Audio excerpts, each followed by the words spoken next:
आपने तो यार कहते हो एक तरफ तो शांति कर लो, नेगोशिएशन करो, पीस टॉक्स करो, और आप यहाँ हथियार दे रहे हो। तो आपने ये क्या बेवकूफ़ समझ रखे दुनिया को?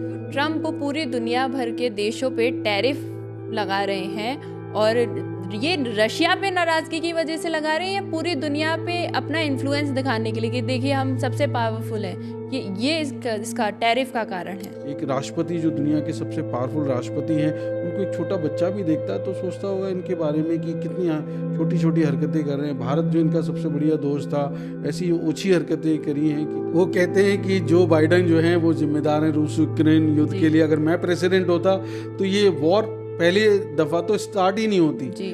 तो ये दावा वो बार बार कहते हैं, और कम से कम 100 बार से ज़्यादा तो मैंने सुना है उनको ये कहते हुए। यार तुमने बहुत अच्छा काम किया है, तुम्हें तो नोबेल पीस प्राइज मिलना चाहिए। तो ऐसे वो इजराइल कह रहा है, ऐसे पाकिस्तान कह रहा है कि भैया पिट गया, मैं और पिटता, तुमने बचा लिया मुझे। तो जब आपने मिनरल डील कर ली, तो जब युद्ध शुरू हुआ था तो वो मिनरल डील की वजह से शुरू हुआ था, और जब अब दोबारा डील कर ली और आप कह रहे हो शांति वार्ता कर लो 4 दिन के बाद, तो क्या वो पुतिन बेवकूफ़ है? पुतिन क्या इतना इंटेलिजेंट आदमी है, वो इंटेलिजेंस में रहा है, उससे ज़्यादा बुद्धिमान, उससे बड़ा स्टेट्समैन कोई नहीं है इस दुनिया में। अभी रूस ना एक इंस्पेक्टर सैटेलाइट बना रहा है जो दुनिया में सबसे खतरनाक वेपन है, एक तरह से न्यूक्लियर वेपन है, जिसको ऑर्बिट में, स्पेस में वो प्लेस कर देगा। इंस्पेक्टर सैटेलाइट नाम रखा। अमेरिका जहां भारत पर रूस के साथ व्यापार पर प्रतिबंध लगाता आ रहा है और पूरी दुनिया को टैरिफ के नाम पर रूस के साथ व्यापार ना करने की चेतावनी दे रहा है, वहीं अमेरिका खुद रशिया के साथ फर्टिलाइजर से लेकर केमिकल्स का व्यापार कर रहा है। जहां ट्रंप पूरी दुनिया में युद्ध रुकवाने के दावे करते हैं, तो क्यों अभी तक ट्रंप यूक्रेन और रशिया का युद्ध नहीं रुकवा पाए हैं? जहां इलेक्शन के टाइम पे ही जो बाइडेन पर आरोप लगाते थे कि जो बाइडेन ने यूक्रेन को हथियार दिलवाकर रशिया और यूक्रेन का युद्ध स्टार्ट करवाया, तो क्यों ट्रंप नाटो के जरिए अब भी यूक्रेन को हथियार पहुंचा रहे हैं और ये युद्ध को आगे बढ़ा रहे हैं? तो जो ये युद्ध पूरी दुनिया में छिड़ रहा है उसको बंद करवाने का दावा करते हैं, शांति की उम्मीद करते हैं, तो ट्रंप ने फिर एक बार टैरिफ वॉर पूरी दुनिया में छेड़ दी है। और इसके बावजूद भी ट्रंप पूरी दुनिया में इतनी वॉर छेड़ने के बाद भी खुद को नोबेल प्राइज देने का दावा करते हैं, खुद को नोबेल प्राइज देना चाहते हैं। तो क्या सच्चाई है पूरी दुनिया में इस जो वॉर रुकवाने के ट्रंप दावे करते हैं उसमें, और क्या हकीकत है ये डबल स्टैंडर्ड्स जो बातें करते हैं ट्रंप? आज इसी के बारे में हम बात करेंगे। तो हमारे साथ हैं नेशनल डिफेंस के संपादक शैलेश कुमार जी। जी, बहुत ज़बरदस्त सब्जेक्ट चूज़ किया आपने, क्योंकि अगर आप देखें कि जो राष्ट्रपति इस इलेक्शन कैंपेन, इस इलेक्शन प्रेमाइस पे आया कि पहले दिन प्रेसिडेंसी के ऑफिस अज्यूम करने के बाद वो रूस यूक्रेन युद्ध रुकवा देंगे। आज आप देखिए 20 जनवरी से लेकर आज 6 अगस्त है और युद्ध अभी भी जारी है, और युद्ध इस लेवल पे जारी है कि अब अमेरिका इतने हथियार यूक्रेन तक पहुंचा रहा है कि रूस को पीछे हटना बहुत मुश्किल हो गया है। तो ट्रंप का पहला दावा वही फेल हो जाता है, यानी कि उनकी मंशा कुछ और है, कर वो कुछ और रहे हैं और दुनिया को जता कुछ और रहे हैं। हकीकत ये है, जब वो दावा करते हैं कि उन्होंने इंडिया पाकिस्तान वॉर रुकवाई, उन्होंने थाईलैंड कंबोडिया वॉर रुकवाई, उन्होंने बोस्निया सर्बिया वॉर रुकवाई, उन्होंने रवांडा DRC वॉर रुकवाई, या उन्होंने इजिप्ट इथोपिया वॉर रुकवाई, या उन्होंने ईरान इराक वॉर रुकवाई, अभी उन्होंने इंडिया पाकिस्तान वॉर रुकवाने का भी दावा किया, फिर से दावा कर दिया उन्होंने।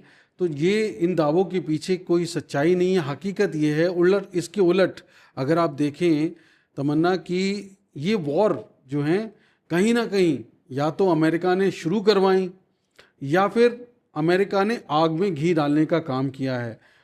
Either these war were started by USA और फ्यूल्ड बाय USA। तो कैसे, मैं आपके उसके बारे में चर्चा करूंगा, पर चूंकि यहाँ पर रूस यूक्रेन युद्ध की बात हो रही है और वो बार बार भारत को कह रहे हैं कि अगर आप रूस से तेल लोगे, आयात करोगे, तो फिर हम आप पे और टैरिफ लगाएंगे। 25% का टैरिफ ही काफ़ी नहीं है। तो अब इसके पीछे वजह क्या है? और आज ट्रंप से जब इसी बारे में बात की गई कि जब आप पूरी दुनिया में इसकी चेतावनी दे रहे हैं, भारत को मना करते हैं रूस के साथ, तो ट्रम्प कहते हैं कि जो वो व्यापार रूस के साथ कर रहे हैं उसके बारे में उन्हें कोई जानकारी नहीं है। तो ऐसा कैसे हो सकता है? हाँ, ये देखिए बहुत बड़ी बात आपने पकड़ी है कि जब प्रेस रिपोर्टर उनसे जी। पूछ रहे हैं कि आप ये बताइए कि भारत की सरकार ने कहा है, विदेश मंत्रालय ने, कि आप हमें तो कह रहे हैं भारत को कि आप रूस से तेल मत लीजिए, जबकि भारत की तो ज़रूरतें हैं। भारत का इतना बड़ा कंज्यूमर बेस है, 140 करोड़ लोगों के लिए ईंधन चाहिए, लेकिन आप तो अमेरिका हैं, आपको तो यूक्रेन के साथ खड़ा होना चाहिए। फिर आप रूस से क्यों तेल आयात कर रहे हैं या बाकी चीज़ें आयात कर रहे हैं? इसमें यूरेनियम हेक्साफ्लोराइड भी है, उसमें पैलेडियम भी है, उसमें बहुत सारे फर्टिलाइजर्स भी हैं। फर्टिलाइजर्स हैं, मिनरल्स हैं, तो आप वो क्यों आयात कर रहे हैं? तो उनको कहते हैं अरे हमें इसकी जानकारी नहीं है, मैं जानकारी करके आपको बताऊंगा। तो आप अमेरिका के राष्ट्रपति हैं और आपके देश में क्या हो रहा है, क्या इसकी जानकारी आपको नहीं है? जी। आपको डर इस बात का है कि अब भारत की सरकार ने, विदेश मंत्रालय ने आपको एक्सपोज कर दिया। वो कहते हैं, उन्होंने पूरे आंकड़े दिए और उसके बाद नेशनल डिफेंस ने, अगर इंग्लिश वाला हमारा चैनल देखें तो हमने डिटेल में आंकड़े दिए हैं कि कब कब कैसे कैसे कितना कितना ट्रेड हुआ। अमेरिका से ज़्यादा तो यूरोपियन यूनियन ने किया है, तेल भी खरीदा है, फॉसिल फ्यूल भी खरीदे हैं, मिनरल्स उसके खरीदे अलावा हैं। मिनरल्स खरीदे हैं। तो आप एक तरफ तो बात कर रहे हैं जी, ये कोई ऐसा तो नहीं है कि वॉर शुरू होने के 24 फरवरी 2022 से फुल ट्रम्प तो स्केल वॉर हमेशा शुरू हो गई, लेकिन आपने तो उस वॉर के, ये नहीं कि कुछ महीनों के बाद ही बंद किया, आपने तो पहले साल भी लिया, दूसरे साल भी व्यापार किया, तीसरे साल भी व्यापार कर रहे हैं। तो ये तो आपके डबल स्टैंडर्ड्स हैं। लेकिन सबसे बड़ा सवाल जो आपने पूछा उसमें मैं ज़रूर जवाब दूंगा आपको कि रूस यूक्रेन अभी तक क्यों नहीं युद्ध रुका। लेकिन ट्रम्प तो हमेशा जो बाइडेन पे इल्ज़ाम लगाते रहे हैं कि उन्होंने यूक्रेन और रशिया का वॉर स्टार्ट करवाया, उनकी वजह से स्टार्ट हुआ, और वो रुकवाने का भी प्रयास कर रहे हैं। वो कहते हैं कि जो बाइडेन जो हैं वो जिम्मेदार हैं रूस यूक्रेन युद्ध के लिए। अगर मैं प्रेसिडेंट होता तो ये वॉर पहले दफ़ा तो स्टार्ट ही नहीं होती। जी। तो ये दावा वो बार बार कहते हैं और कम से कम 100 बार से ज़्यादा तो मैंने सुना है उनको ये कहते हुए।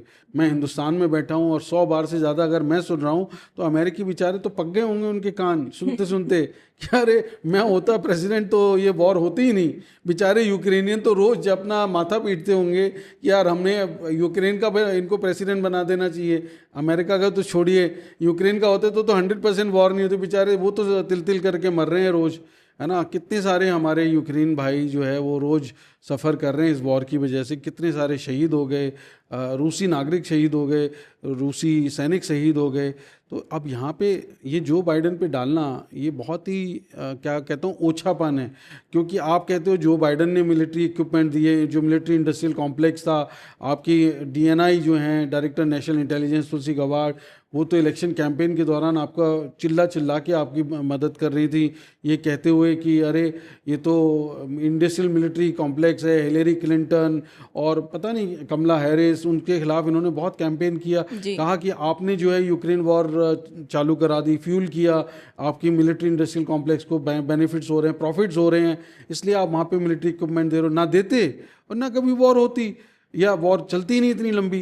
पर आपने क्या किया, आपने तो अभी आप देखिए एयर डिफेंस सिस्टम मांगा आपने, मिनरल डील कर ली यूक्रेन के साथ, उसके बाद में यूक्रेन ने कहा हमें एयर डिफेंस चाहिए, तो बोलते हैं ठीक है भाई अब रूस हमसे कहेगा, आपने डायरेक्ट दे दिए। तो क्या किया उन्होंने, नेटो कंट्रीज़ को दे दिया जी आप ले लो, आप उनको पहुंचा देना। और यूरोपियन यूनियन को कह दिया उनके कंट्रीज़ को कि भाई आप ले लीजिए, आप यूक्रेन के पड़ोसी हैं आप उनको दे दो। अब मैं डायरेक्ट दूंगा तो रूस कहेगा अरे आपने तो यार कहते हो एक तरफ तो शांति कर लो, शांति कर लो, नेगोशिएशन करो, पीस टॉक्स करो, और आप यहाँ हथियार दे रहे हो।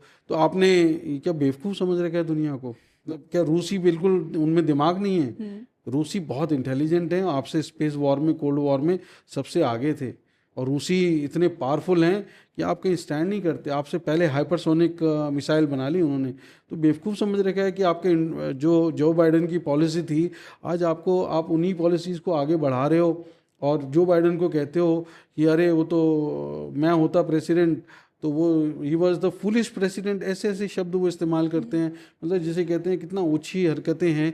एक राष्ट्रपति जो दुनिया के सबसे पावरफुल राष्ट्रपति हैं, उनको एक छोटा बच्चा भी देखता है तो सोचता होगा इनके बारे में कि कितनी छोटी छोटी हरकतें कर रहे हैं। भारत जो इनका सबसे बढ़िया दोस्त था, ऐसी ओछी हरकतें करी हैं कि टैरिफ वॉर। आप भारत की बात कर रहे हैं तो जैसे रशिया के साथ किया उन्होंने, ऐसी भारत पाकिस्तान के साथ भी, जहां एक तरफ वो पहलगाम हमले पे दुख जताते हैं, वहीं दूसरी तरफ वो पाकिस्तान के साथ व्यापार करते हैं, उसको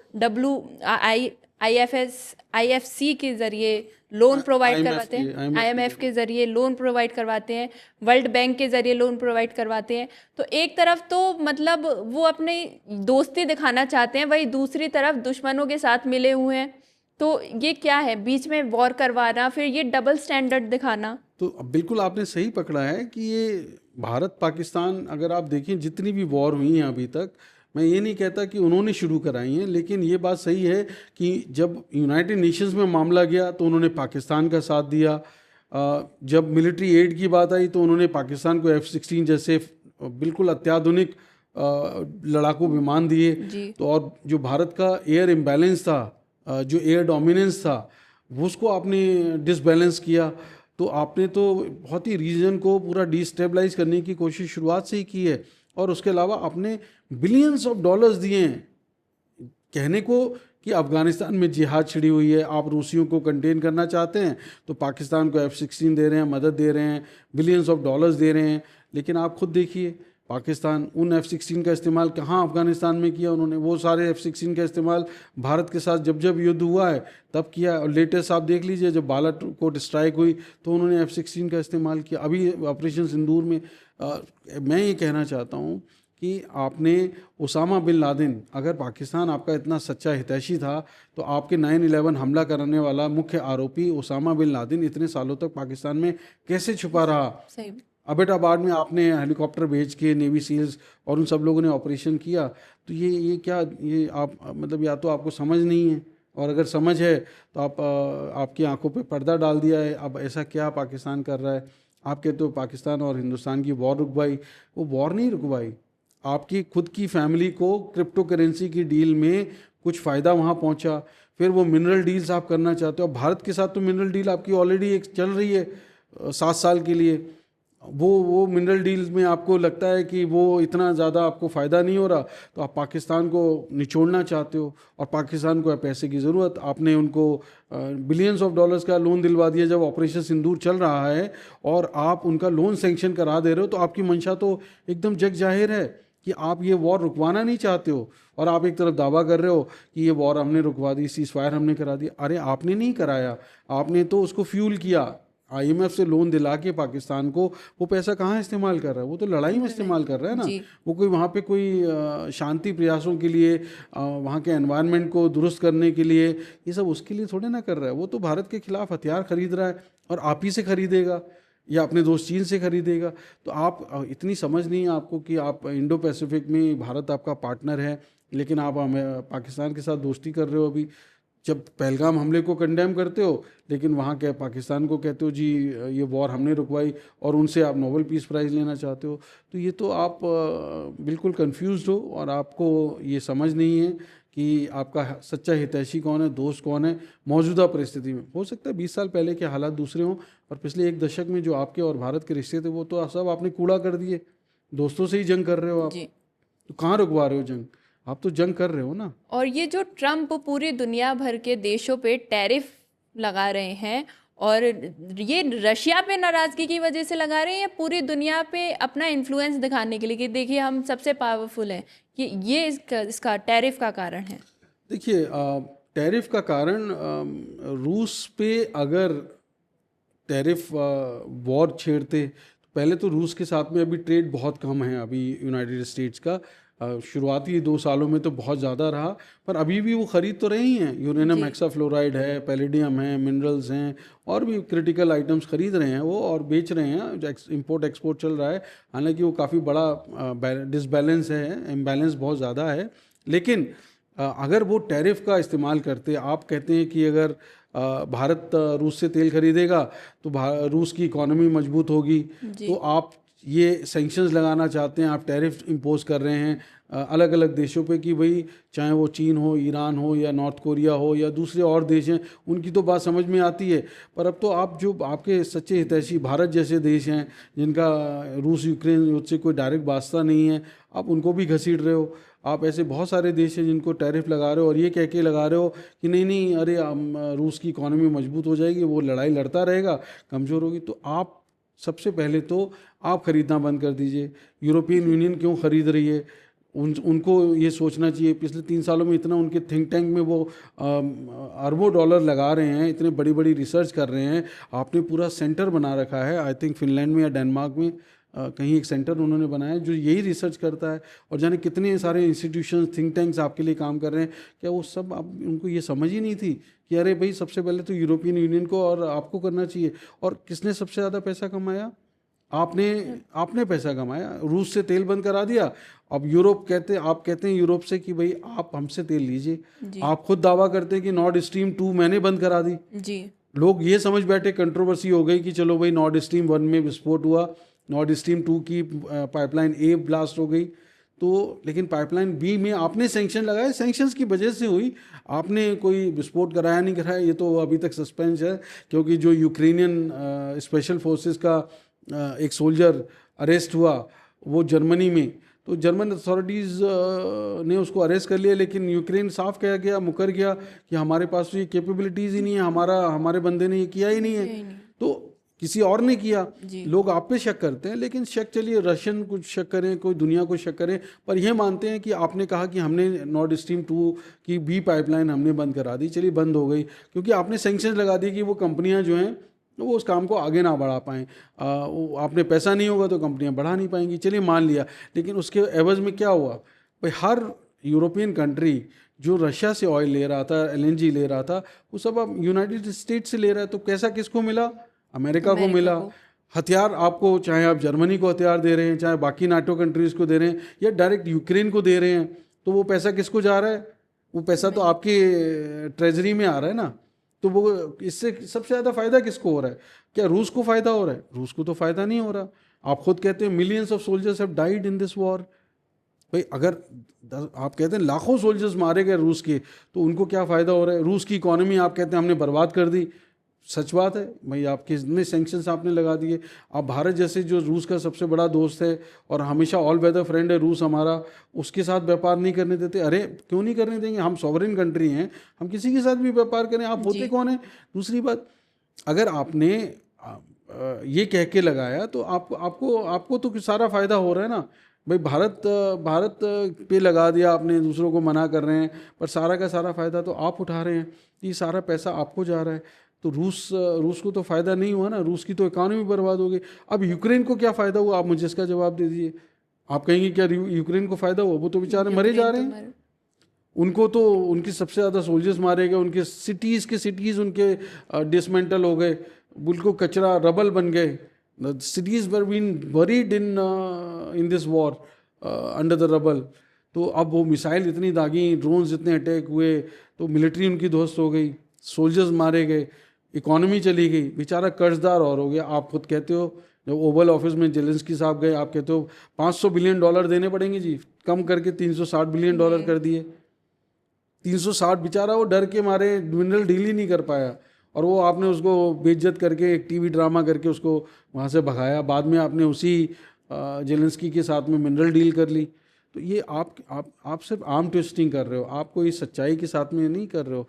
आप यूक्रेन को फ़ायदा नहीं हुआ, फिर फ़ायदा किसको? हर तरह से आपको फ़ायदा हुआ जी, है ना। ड्रोन आपके बिक रहे हैं, मिसाइलें आपकी बिक रही हैं, आर्टिलरी आपकी बिक रही है, टैंक्स आपके बिक रहे हैं, मिसाइल आपके बिक रहे हैं, ऑयल आपका बिक रहा है, एलएनजी आपकी बिक रही है।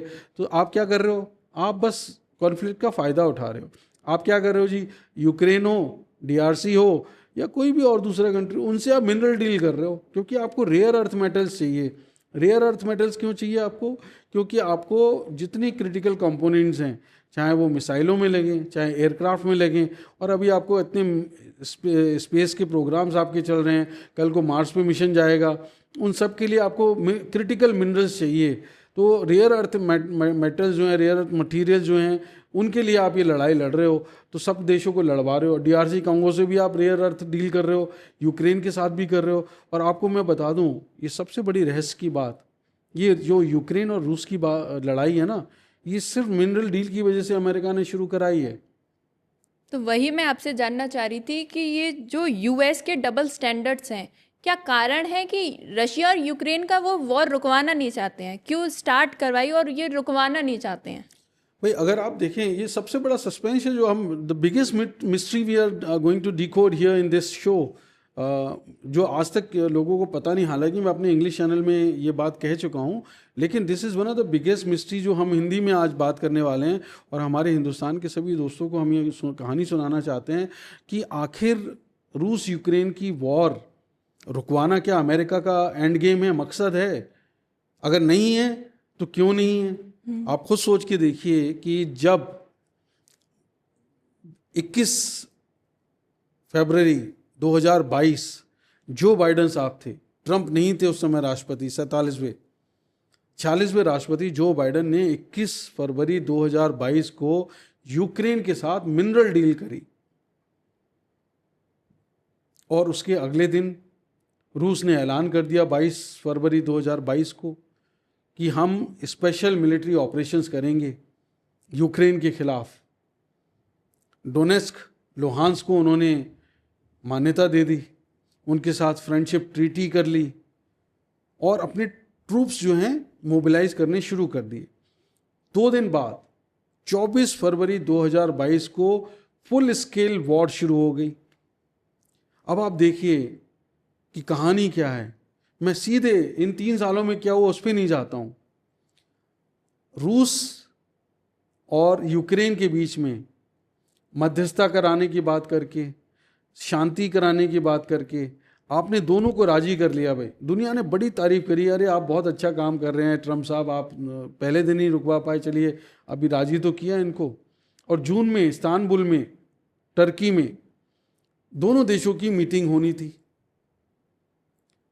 लेकिन अचानक हमला हो गया रूस पे।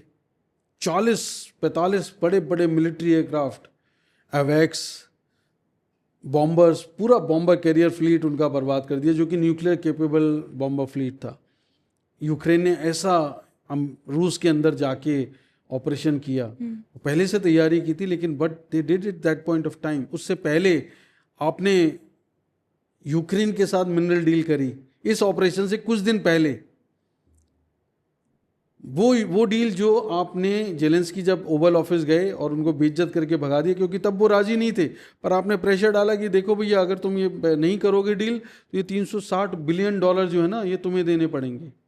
ये कहाँ से लाएगा बेचारा जेलेंस्की? वो तो बुरे हालत में हो जाएगा, पैंट उतर जाएगी उसकी। तो वो क्या करेगा, मरता ना क्या करता, डील तो करनी है, ये तो फायदा होगा, हमारे को भी रिकंस्ट्रक्शन भी करना है यूक्रेन का, वॉर एक ना एक दिन तो रोकनी पड़ेगी। जो एरिया गया, अगर मैं अमेरिका के मेरे साथ नहीं होगा तो वो एरिया कभी मुझे मिलेगा नहीं, अगर मैं अमेरिका के साथ हुआ तो हो सकता है कि कल को हमारे को ये एरिया मिल जाए। जब पीस टॉक्स होंगी, एग्रीमेंट्स होंगे, तो नेगोशिएशंस होंगी, तो अमेरिका कई देशों को दबाव डाल के कहेगा यार ये लुहांस और डोनेस्क जो रीजन है जो पुतिन ने ले लिए हैं, रूस ने ले लिए हैं, वो इनको वापस दिलवा देते हैं।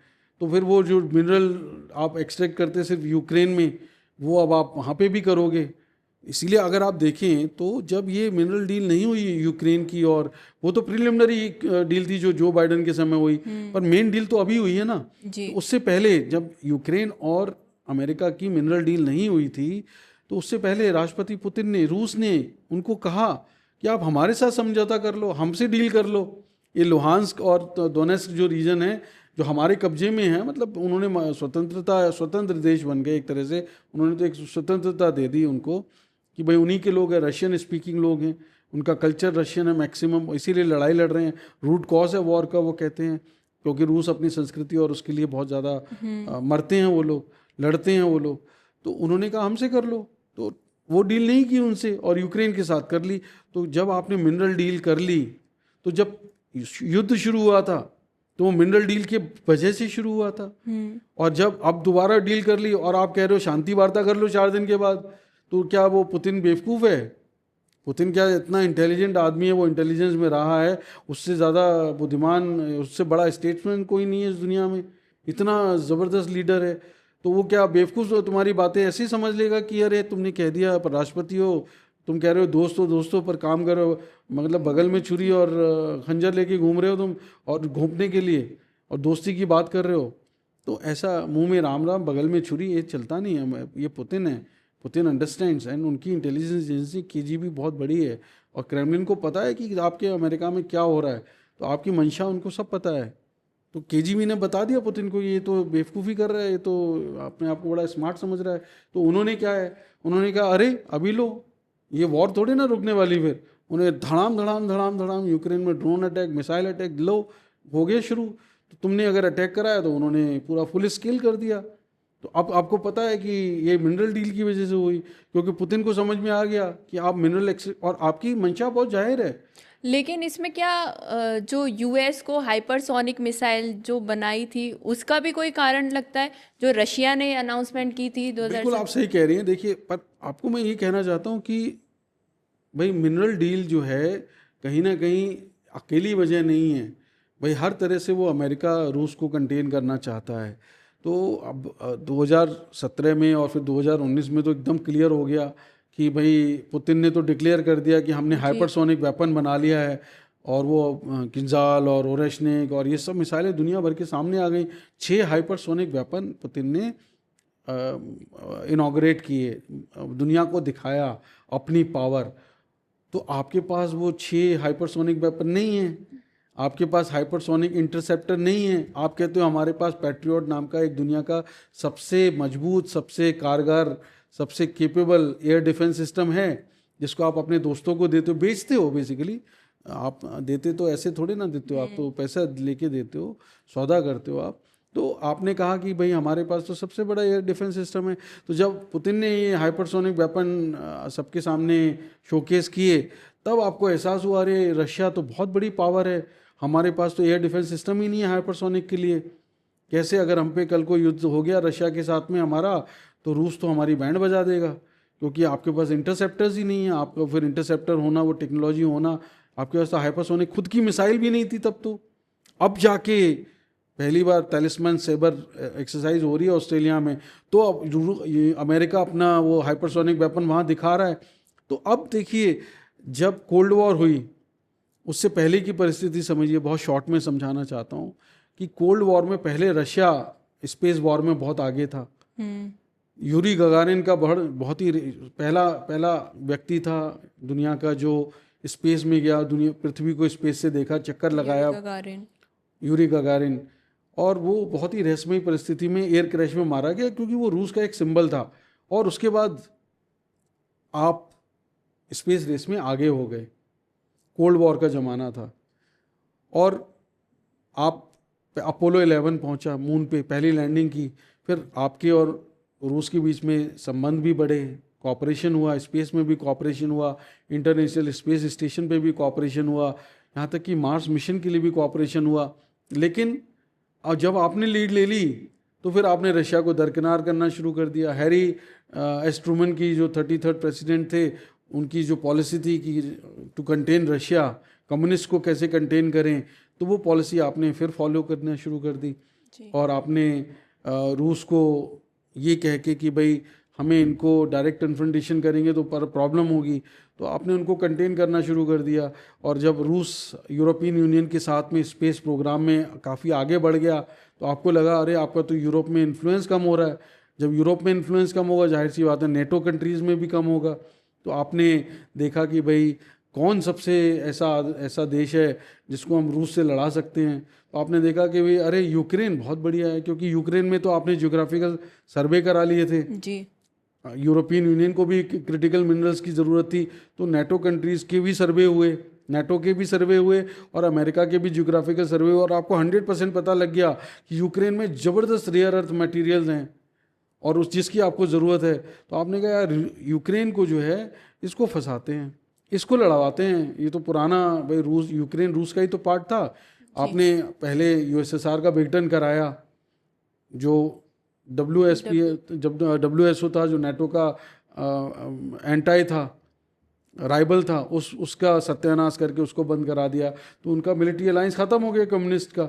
चीन को आपने दोनों तरह से इस्तेमाल किया और चीन ने भी अपना इस्तेमाल होने दिया, क्योंकि कोल्ड वॉर में उनको देखा कि हमें अपनी इकोनॉमी आगे बढ़ानी है, तो दोनों तरफ से कम्युनिस्ट रशिया को आप कम्युनिस्ट देश से ही लड़वा के उनका इन्फ्लुएंस कम कर रहे थे और आप खुद अपना इन्फ्लुएंस बढ़ा रहे। तो चीन को लगा हमें तो फ़ायदा ही फ़ायदा है, उन्होंने भी आपका खूब इस्तेमाल किया। और हकीकत यह है कि WTO में जब वो मेंबर बनवा दिया आपने उनको, तो रशिया से भी बड़ी इनकी इकोनॉमी बन गई और चीन ने अपने संबंध रूस से भी सुधार लिए। तो जब आपने देखा कि यूक्रेन में मिनरल्स बहुत हैं, तो आपने यूक्रेन में बढ़ाने के लिए आपकी डीप स्टेट ने उनकी पूरे सिविल स्ट्रक्चर को अच्छे से स्टडी कर लिया और देखा यार यहाँ तो इतने इंटरनल कन्फ्लिक्ट्स हैं, जो प्रो रशियंस हैं उनको हम ख़त्म करेंगे और जो प्रो वेस्टर्न है उनको हम लेके आएंगे, तो इससे बवाद पैदा होगा। तो वहाँ पे ये 2 बार हुआ, 2013 में हुआ, जो यानुकोविच थे जो प्रो रशियन थे, आपने वहाँ पे क्रांति के सिविल वॉर करा दी और पुलिस वहाँ से गायब हो गई, उनके पार्लियामेंट पे कब्जा हो गया। यानुकोविच ने कहा ये गलत वोटिंग हुई है, मेरे खिलाफ बोल दिया इन्होंने और 360 में से मेरे को 0 मिला, ऐसा हो ही नहीं सकता, ये तो पूरी तरह से रिग्ड है।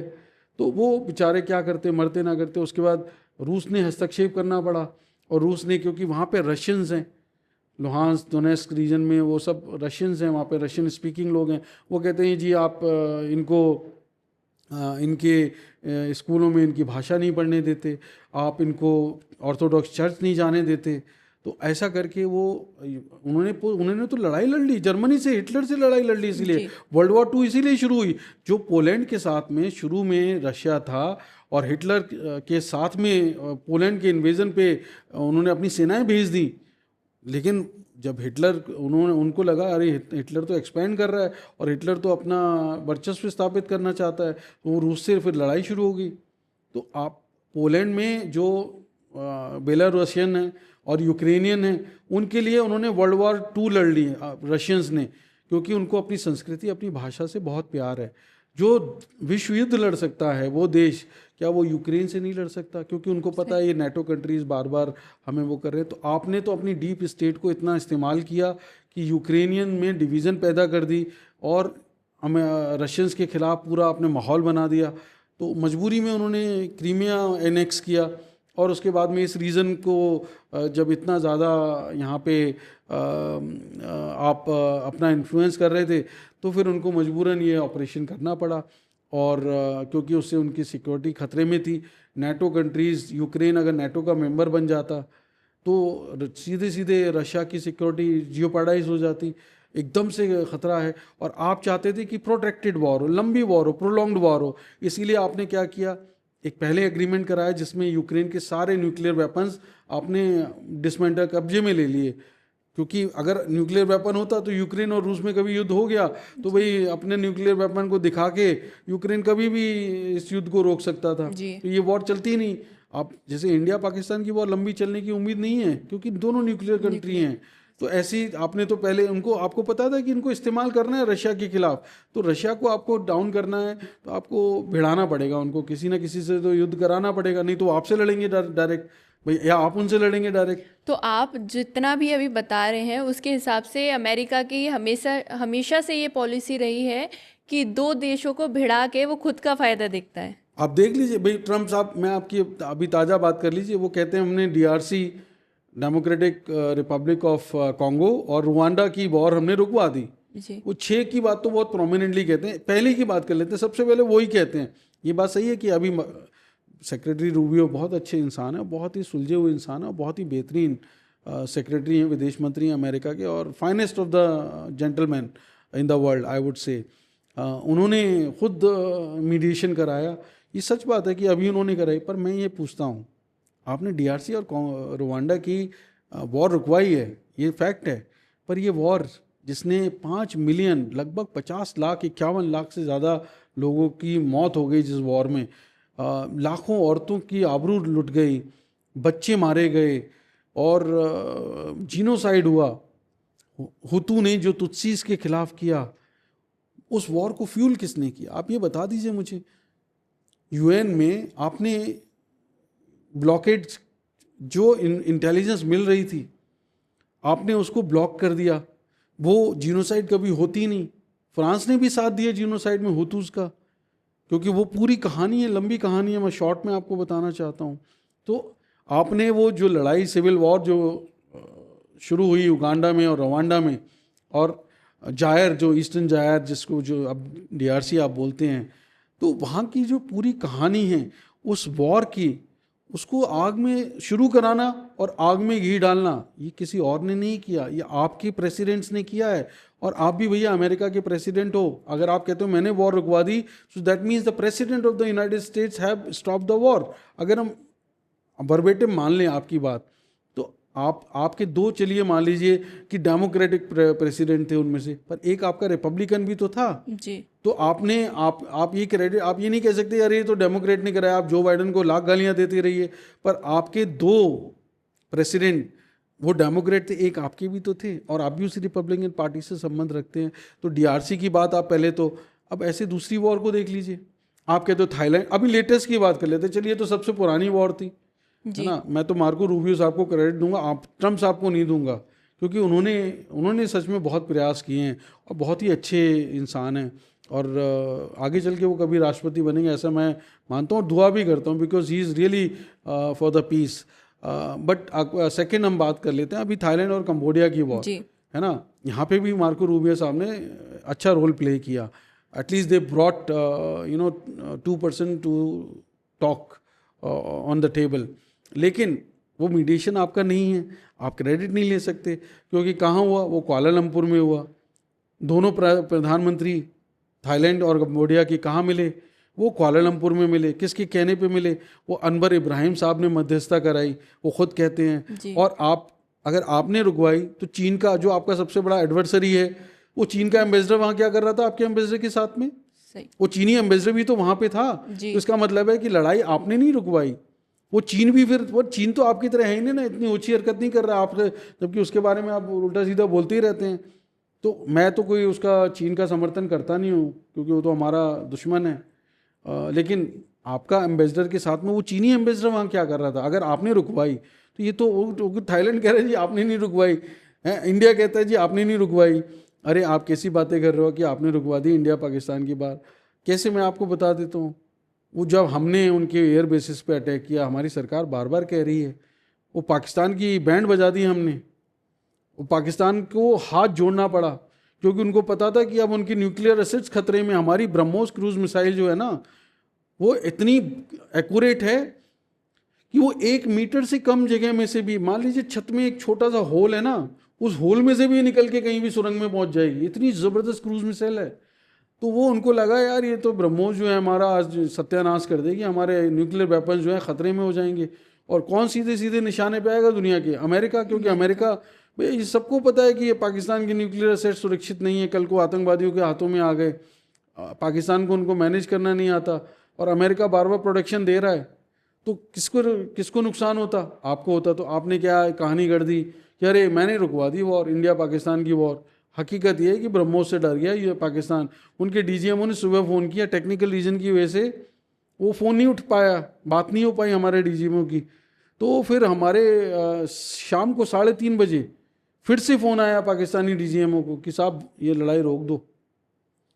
हाथ जोड़े उन्होंने, रिक्वेस्ट की, then we heeded the request, and लड़ाई में तो फ़ायदा नहीं। हमारा ऑपरेशन था, हमारी सरकार ने बहुत साफ कह रखा था हमारे फ़ौजों को कि आपको फ्री हैंड है, but it was to avenge the Pahalgam attack, to penalise the terrorist. हमारा उद्देश्य शुरू से ही बहुत क्लियर था कि हम किसी मिलिट्री जो पाकिस्तान की मिलिट्री इंस्टॉलेशंस हैं उन पे हम अटैक नहीं करेंगे। हम कहाँ अटैक करेंगे, हम टेररिस्ट इंफ्रास्ट्रक्चर पे अटैक करेंगे, सो दैट हमारे को कोलेट्रल दोबारा ना हो। तो हमने वही किया। तो जब डीजीएमओ पाकिस्तान ने की, आपको क्या है, आपको ये पता है जी, आपकी इंटेलिजेंस इतनी श्योर है कि इधर जो भी बात कर आप सब टैप करते रहे, तो है ना, जैसे एजेंसियां मेरे फ़ोन में व्हाट्सएप में घुस गई हैं, आपकी भी घुस जाएगी। आप मेरा फ़ोन नंबर नोट कर लीजिए, आप घुस जाइए। तो ये तो आप तो दुनिया भर में घुसे हुए हैं, आपकी इंटेलिजेंस शेयरिंग हो रही है, और पाकिस्तान तो जहाँ उसको लगता है कि पैसा मिल रहा है, IMF से पैसा मिला, वो तो आपके चरणों में पहले से ही था, आपकी वजह से पैसा मिल गया, तो उन्होंने आपको सारी इंटेलिजेंस दे दी।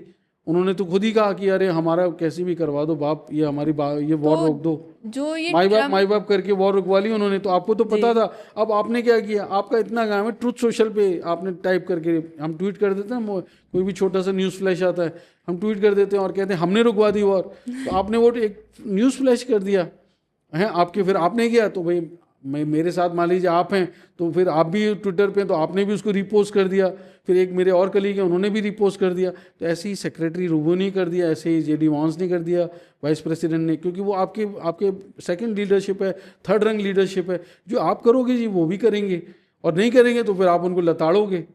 तो आप उसका क्रेडिट आप ले लो, आपने तो वॉर नहीं रुकवाई ना, वॉर तो पाकिस्तान के DGMO ने रिक्वेस्ट करके रुकवाई, भारत के DGMO को। और हमारे फ़ौजों की ये बहुत महानता देखिए कि वो शांति के लिए लड़ती हैं। हमारी फ़ौजें अग्रेसर नहीं हैं, हमारी फ़ौजें, हमारा सैनिक सिर्फ शांति के लिए लड़ता है, और शांति मिल रही है, मज़े में शांति मिल रही है। तो जो ये ट्रम्प बार बार दुनिया भर में ये युद्ध रुकवाने के दावे करते हैं, इसके पीछे उनका मकसद नोबेल पीस प्राइज़ का है?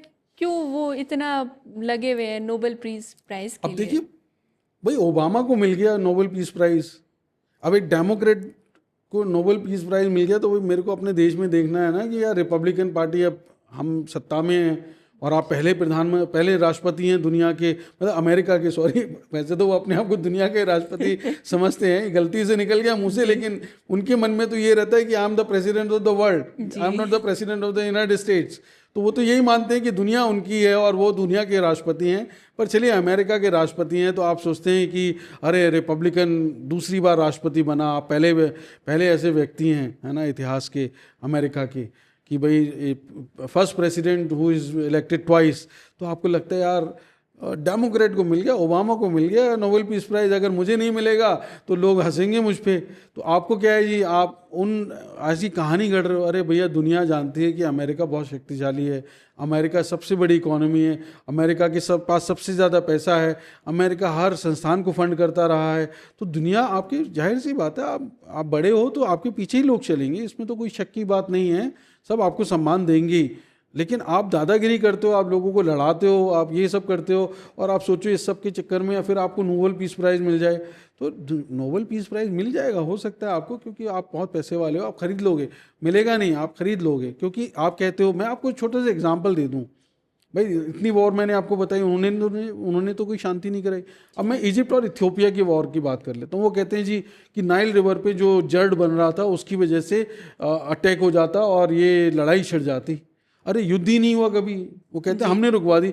जब लड़ाई शुरू ही नहीं हुई तो आप क्या रुकवा रहे हो जी? अब वो खुद कहते हैं हमारी तो लड़ाई कभी शुरू नहीं हुई। आप बोस्निया और सर्बिया की बात कर लीजिए, वो कब की बात है, 90s की बात है, और आप कहते हो अभी रुकवा दी। अरे सैंक्शंस लगाना या कुछ इकोनॉमिक पैकेज दे देना, ये कोई लड़ाई रुकवाना तो नहीं है ना, वो तो इतनी पुरानी वॉर है। अब इसराइल ईरान की बात कर लीजिए, अगर आप शांति के इतने प्रयास कर रहे हैं तो फिर भैया आप जो ईरान और इसराइल में लड़ाई हो रही थी वहाँ पे आप क्यों कूद पड़े जी? भाई ईरान और इसराइल में लड़ाई हो रही है और आप इसराइल को अपने प्रॉक्सी की तरह इस्तेमाल करते हो, क्योंकि ईरान कहता है death to Israel, death to America. Zionist state के खिलाफ खमैनी बोलते हैं, उनके सुप्रीम लीडर हैं। मैं कहता हूँ कि वो सही नहीं है, उनको भी नहीं ऐसा बोलना चाहिए। किसी भी देश के लिए इतनी हेटर्ड नहीं होना चाहिए। ज्यूज़ का होलोकॉस्ट हुआ, नाजीज़ ने ज्यूज़ को मारा, मिलियंस में मारा, लाखों ज्यूज़ मारे गए, बहुत गलत हुआ। इतिहास सही नहीं किया उन्होंने।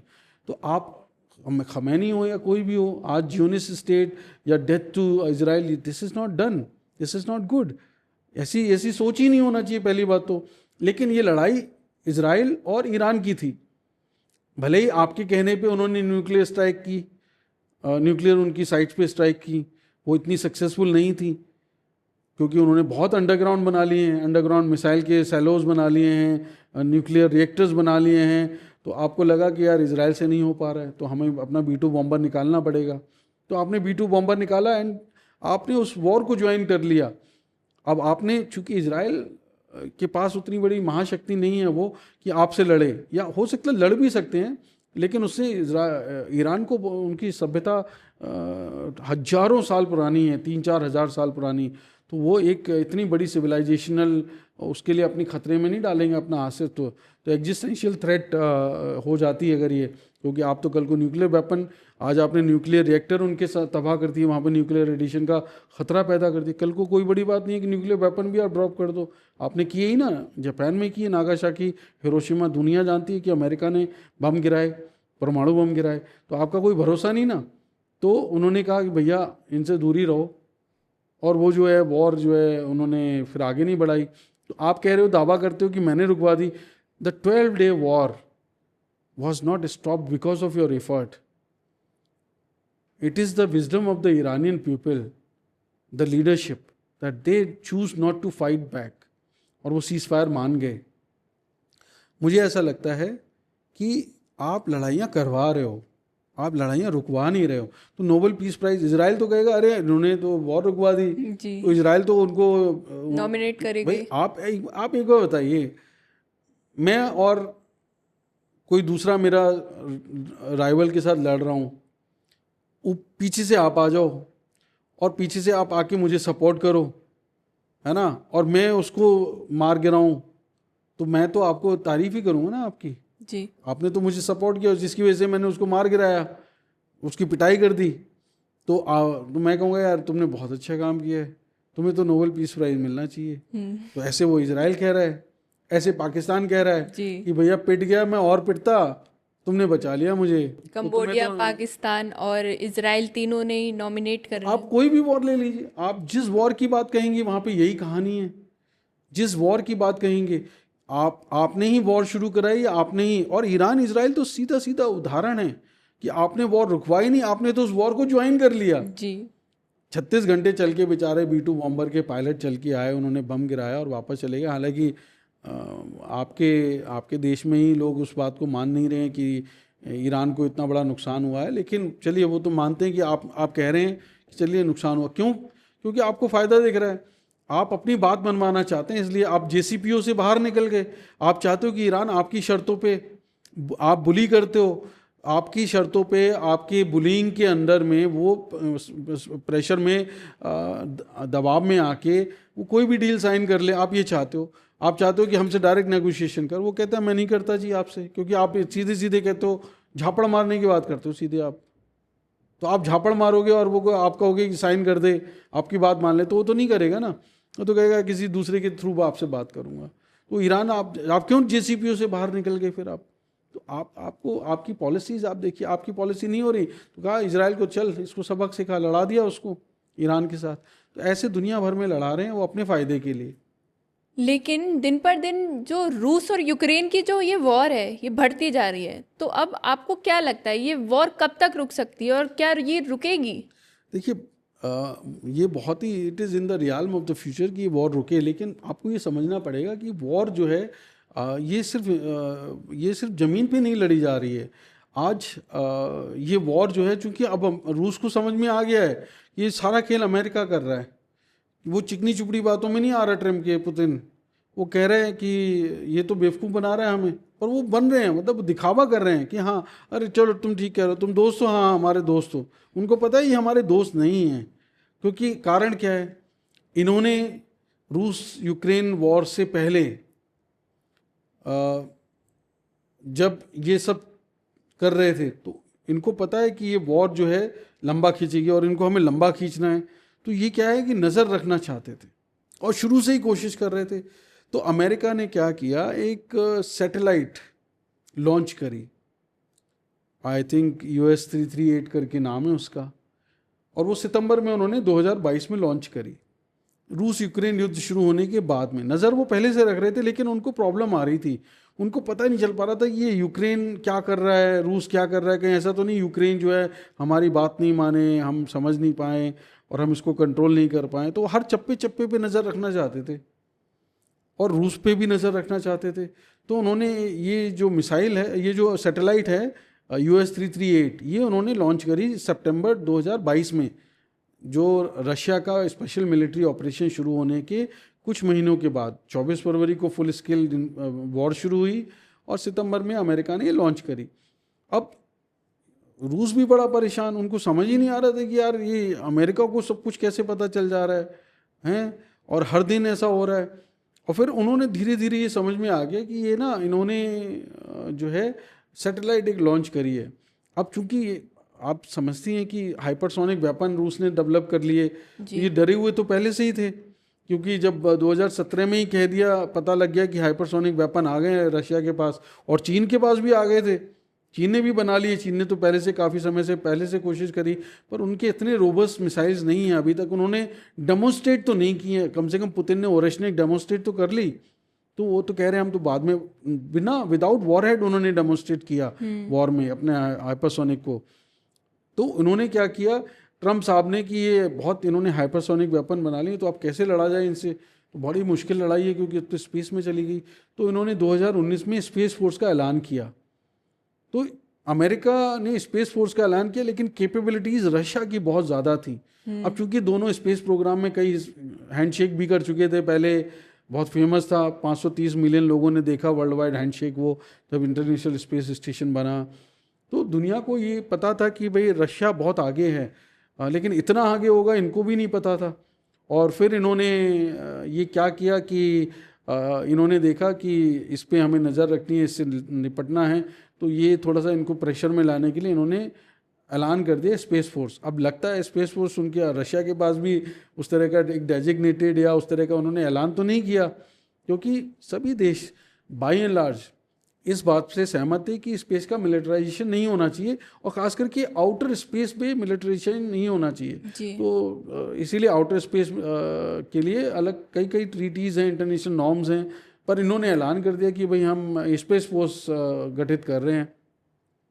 तो रूस को पहले से पता था इनकी चालबाजियाँ, तो इन्होंने क्या किया कि जो US 338 लॉन्च की, तो काफ़ी समय तक तो पता नहीं चल पाया। तो रूस उस पर नज़र रखने के लिए और कहीं स्पेस में वो कुछ चाल ना कर चलें, तो उन्होंने 2-3 बार कोशिश भी करी एक मिसाइल को लॉन्च करने, एक सैटेलाइट को लॉन्च करने की, जो इसको कंट्रोल कर सके, क्योंकि एंटी सैटेलाइट कैपेबिलिटी मतलब स्पेस में एक सैटेलाइट को मार गिराने की क्षमता वो रूस के पास भी है, अमेरिका के पास भी है, चीन के पास भी है और भारत के पास भी है। ये खुशी की बात है, हमारे मोदी सरकार ने सेकेंड टर्म में आने से पहले ये टेस्ट किया और हमारे पास ये कैपेबिलिटी है। लेकिन रूस के पास वो कैपेबिलिटी डेवलप कर रहे थे कि वो सैटेलाइट उसी ऑर्बिट में जाके उस दूसरी सैटेलाइट को कंट्रोल कर सके, कैप्चर कर सके, मार गिरा सके। तो उन्होंने एक बार कोशिश करी, तो उनकी ये वाली सैटेलाइट तो अमेरिका की वंडरबर्ग स्पेस स्टेशन से हुई थी, इस एयरफोर्स स्टेशन से हुई थी।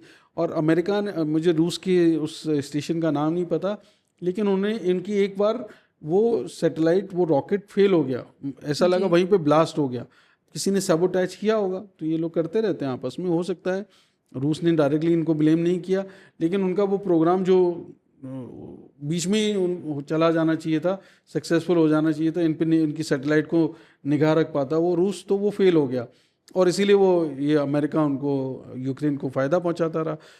तो फिर वो रूस सक्सेसफुल हो गया अभी 2025 में।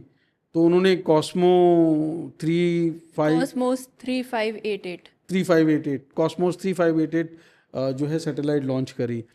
और वो क्या किया, वो स्पेस में जाके उसी ऑर्बिट में जहाँ पे अमेरिका की 338 थी, उसी ऑर्बिट में चला गया और इससे केवल 100 किलोमीटर दूर पे उसको शैडो करने लगा। अब स्पेस में 100 किलोमीटर डिस्टेंस इज़ नथिंग, है ना। इट इज़ लाइक कि a boy is stalking a girl, और वो 10 कदम दूर है तो वो तो 1 सेकंड में जाके उसको हैरेस कर सकता है।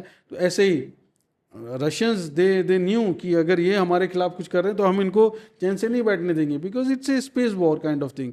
तो उन्होंने क्या किया जी कि हम इसको शैडो करेंगे, तो 100 किलोमीटर दूर से ही उसको उसी ऑर्बिट में फॉलो करने लगे। अब इनको बहुत डर लगने लगा, तो इन्होंने बहुत कोशिश करी कि भैया ये पीछे हटे पीछे हटे।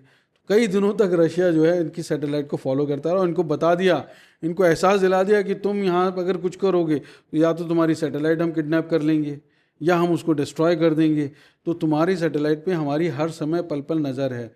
तुम पूरा हम पे और यूक्रेन पे नज़र रख रहे हो, ये स्पाई सैटेलाइट है तुम्हारी, but we have eyes on you. तो इन्होंने ऐसा किया। अब क्या हुआ, बात यहाँ पे ख़त्म नहीं हुई। प्रॉब्लम ये है कि ये यूक्रेन और रूस की लड़ाई क्यों है। एक तो मिनरल डील तो होगी तो रुक जाना चाहिए कायदे में, लेकिन रुक क्यों नहीं रही है? क्योंकि हाइपरसोनिक, एक तो दो वजह मेन है। एक तो अमेरिका के पास रूस की हाइपर या चाइना की हाइपरसोनिक मिसाइल का कोई एयर डिफेंस सिस्टम अभी नहीं है। गोल्डन डोम बना रहा है अमेरिका, लेकिन गोल्डन डोम बनने में अभी 2036 तक बन के तैयार होगा। क्योंकि कोई भी अगर आप एयर डिफेंस सिस्टम बनाते हैं, और यहाँ पे आप, ये छोटी मोटी बात नहीं है, ध्वनि की गति से 7 गुना तेजी से अगर एक मिसाइल अंतरिक्ष से आ रही है और आपको नहीं पता कहाँ जाएगी, तो आप उसके लिए इंटरसेप्टर होने चाहिए ना। तो अभी तक दुनिया में नहीं है किसी के पास भी, तो आप उन इंटरसेप्टर्स को डेवलप कर रहे हो, आपको सक्सेस मिल गई, इनिशियल सक्सेस अमेरिका को मिल गई। अभी तक ऐसा वो दावा कर रहे हैं कि हमने इंटरसेप्टर्स बना लिए हैं, लेकिन इंटरसेप्टर्स को पूरी दुनिया में उनके सेंसर्स को लगाना, वो अंडर वाटर सेंसर्स हैं, ग्राउंड सेंसर्स हैं, ओवर ग्राउंड सेंसर्स हैं, वो एयर सेंसर्स हैं और वो स्पेस सेंसर्स हैं। अब स्पेस में भी सेंसर्स लगाने हैं, आपको सैटेलाइट लॉन्च करनी है, आपको ग्राउंड अंडर वाटर भी लगाने हैं, तो इसमें वक्त लगता है और इसके लिए बिलियंस ऑफ डॉलर्स चाहिए। तो golden dome will be effective by 2036 if Congress passes, उनके बजट एलोकेशंस हो जाते हैं तो 2036 तक तो रूस को पता है कि इनके पास एयर डिफेंस सिस्टम नहीं है। एक अच्छी चीज़ उन्होंने ये कह दी कि भाई चलो इंटरसेप्टर कोई भी अगर मिसाइल की तरह माने, तो उन्होंने, जो मैंने आपको अभी थोड़ी देर पहले बताया कि अभी ऑस्ट्रेलिया में टैलिस्मैन सेबर करके जो मिलिट्री एक्सरसाइज चल रही है, तो अमेरिका ने पहली बार अपनी हाइपरसोनिक मिसाइल वहाँ पे दिखाई है ना। और तो उससे कोई डरने वाला नहीं है क्योंकि रूस के पास में बहुत बड़ी पावर है, उनकी बहुत डेमोन्स्ट्रेटेड कैपेबिलिटी है वो। तो अब क्या हुआ, तो अब आप सोचेंगे ये वॉर तो फिर रुक जाना चाहिए भाई। अब रूस के पास भी हाइपरसोनिक मिसाइल है और अमेरिका के पास भी हाइपरसोनिक मिसाइल है।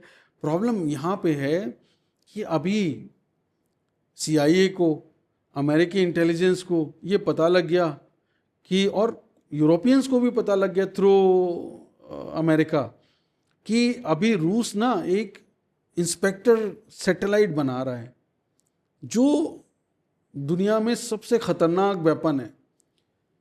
एक तरह से न्यूक्लियर वेपन है जिसको ऑर्बिट में, स्पेस में वो प्लेस कर देगा। इंस्पेक्टर सैटेलाइट नाम रखा उसका। और ये हुआ क्या, ये अभी कुछ समय पहले रूस के जो राष्ट्रपति हैं पुतिन, शायद ये या तो उन्होंने जानबूझ के किया होगा, क्योंकि अपने एक वेपन को पब्लिकली डेमोन्स्ट्रेट करना, उसके आगे खड़े होके पिक्चर खिंचवाना, वीडियो बनवाना, ये एक स्ट्रेटजी का हिस्सा होती है। लेकिन रूस के पास में ये कैपेबिलिटी है, तो इंस्पेक्टर सैटेलाइट लॉन्च करने की तैयारी कर रहा था रूस। अब वो उन्होंने की नहीं की, अभी क्या है उसकी स्थिति है, ये भी it's a real in the realm of mystery. अभी हमें किसी को नहीं पता, रहस्य बना हुआ है। तो उनको ये पता लग गया कि ये एक इंस्पेक्टर सैटेलाइट है जो रूस जो है केपेबल है, स्पेस में मतलब न्यूक्लियर वेपन प्लेस कर देगा। अब आप सोचिए, न्यूक्लियर ट्रायड होता है, मैं न्यूक्लियर ट्रायड में एक सबमरीन है, फाइटर जेट्स हैं, और आपके लैंड पे शैलोज हैं जहाँ पे मिसाइल छुपी हुई हैं, और किसी को नहीं पता सबमरीन कहाँ पे है समुंदर में। अगर कोई लड़ाई होगी तो न्यूक्लियर वो शैलोज अपने उनकी ट्यूब्स निकलेंगी और न्यूक्लियर अटैक कर देंगी।